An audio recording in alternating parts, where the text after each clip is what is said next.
भारत में रीट्स commercial real estate और निवेश के लिहाज से महत्वपूर्ण भूमिका निभा रहा है।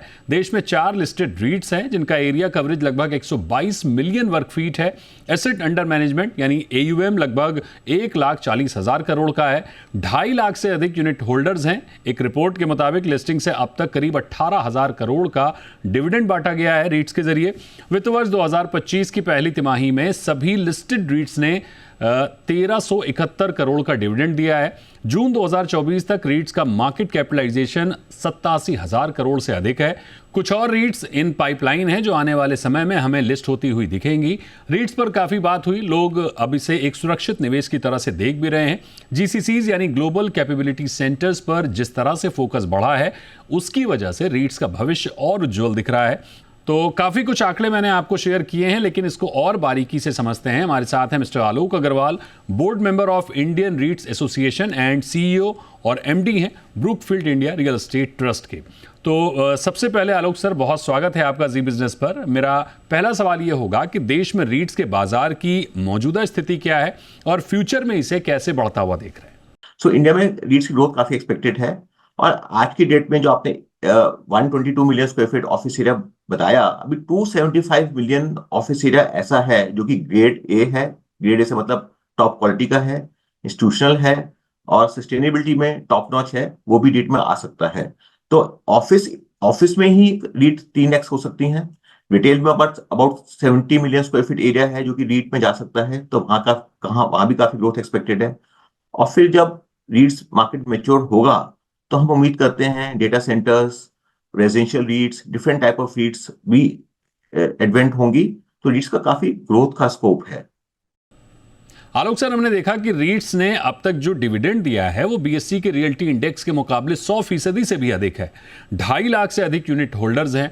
डेवलप कंट्रीज के मुकाबले इन आंकड़ों को, ग्रोथ को, इस रफ्तार को कैसे कंपेयर करेंगे? तो दीपक जी, मुझे लगता है कि रीट्स ऐसा प्रोडक्ट है, ये प्रोडक्ट इतना अच्छा है कि जैसे जैसे लोगों को समझ में आएगा, ये तय है कि लोग इसमें ज्यादा से ज्यादा इन्वेस्ट करेंगे, इंस्टीट्यूशनल भी और रिटेल भी।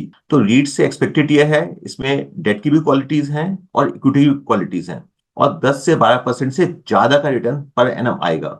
सो एक ये रीट्स का एडवांटेज है। ट्रांजेक्शन कॉस्ट बिल्कुल बिल्कुल भी नहीं है। अगर आप रियल एस्टेट कमर्शियल ऑफिस लेंगे तो आप ब्रोकरेज पे करेंगे, फिर आप उसे रजिस्ट्रेशन करवाएंगे उसका, फिर आप बेचने जाएंगे तो फिर ब्रोकरेज पे करेंगे, फिर रजिस्ट्रेशन कराएंगे, तो उसमें आपकी काफी कॉस्ट निकल जाती है।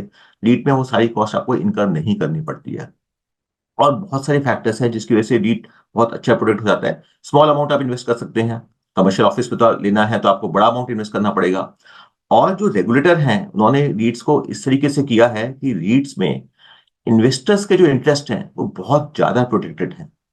सो इस वजह से रीट्स इंडिया में काफी मोमेंटम आएगा and it will keep growing. देखिए, किसी भी चीज को टाइम लगता है। तो आज रीट्स 5 साल में इंस्पाइट कोविड 4 रीट्स आ गई और मैं समझता हूँ हर साल एटलीस्ट एक या 2 रीट आती रहेंगी। और अब रेगुलेटर ने SME रीट्स भी निकाल दिए हैं, तो वहां भी ग्रोथ आएगी। तो future is looking very good and very bright. Alok sir, एक और सवाल बनता है कि SDG हो या फिर दूसरे कई कारण, ग्लोबल कंपनियां अब ग्रेड ए ऑफिस को ही प्राथमिकता दे रही हैं।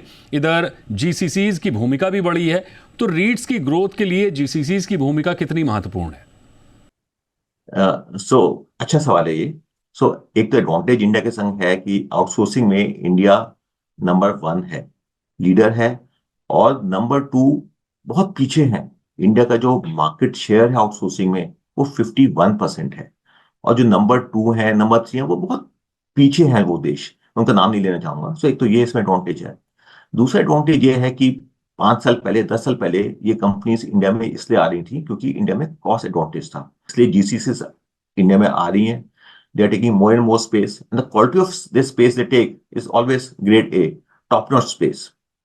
और रीट्स में भी जो स्पेस है that is also top notch, grade A, sustainable space है, कैंपसेस हैं, वेल लोकेटेड है।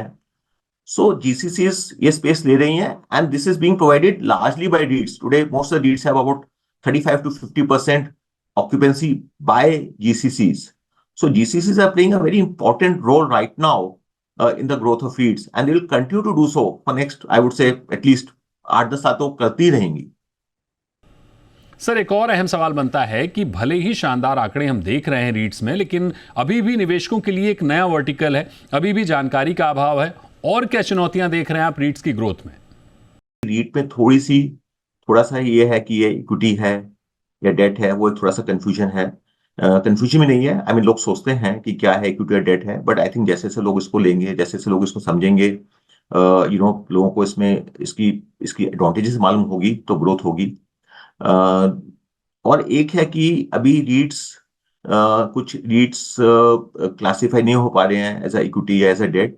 तो जो पैसिव फ्लोज हैं, अगर इनका एक इंडेक्स हो, तो जो इंडेक्स में पैसिव फ्लोज होते हैं कि भाई इंडेक्स की चीज है, उसमें कुछ परसेंट जाना ही है, वो अभी नहीं है। बट आई थिंक धीरे धीरे वो सब भी चीजें सॉर्ट आउट होंगी। चीजें टाइम लगता है किसी भी एसेट क्लास को ग्रो करने में। आलोक सर, बात जब अवेयरनेस की हो रही है, तो मैं एक डेटा देख रहा था कि देश में 60% कमर्शियल प्रॉपर्टी रीट्स के लिए परफेक्ट है, लेकिन अभी रीट्स का पोर्टफोलियो काफी कम है। क्या डेवलपर्स में भी रीट्स को लेकर अवेयरनेस की कमी है? देखिए, हमने ना क्या देखा है दीपक जी कि जब किसी भी कंट्री में, और ये सिर्फ इंडिया की बात नहीं है, कि चीजें एकदम नहीं हो जाती हैं। हम चाहें कि भाई रीट्स की सब अप्रूवल्स मिल गए, अब 5 साल में 50 रीट्स लिस्ट हो जाए, ऐसा नहीं होता है। एंड धीरे धीरे ग्रो होगा। धीरे धीरे क्या मतलब, अच्छी स्पीड से ग्रो होगा। अवेयरनेस है, पर इसको और बढ़ाना है हमें। इन्वेस्टर्स में भी बढ़ाना है, डेवलपर्स को तो मालूम है सबको, वहां कोई इशू नहीं है। इन्वेस्टर्स में हमें इसको बढ़ाना है। बिल्कुल, रीट्स में भी भरपूर संभावनाएं हैं। जिस तरह से ग्लोबल कंपनियां ग्रेड ए ऑफिस को प्राथमिकता दे रही हैं, जिस तरह से ग्लोबल कैपेबिलिटी सेंटर्स पर फोकस बढ़ रहा है, जाहिर तौर पर आने वाले समय में रीट्स का एरिया कवरेज बढ़ते हुए हम देखेंगे। हाँ, आम निवेशकों में इसको लेकर अवेयरनेस की कमी जरूर है, लेकिन एक्सपर्ट्स बुलिश हैं। बहुत शुक्रिया करेंगे आपका आलोक जी हमारे साथ जुड़ने के लिए।